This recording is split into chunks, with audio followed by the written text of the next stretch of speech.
సందమామ ఊరిలో ఎన్నెలమ్మ వాడలో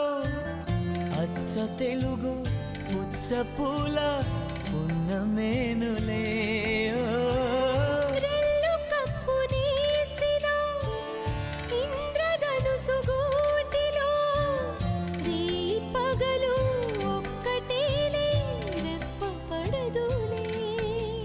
మబ్బులే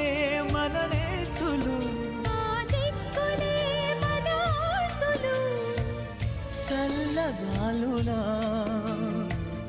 పల్లకీలలో సుక్క సుక్కని సుట్టి బద్దమా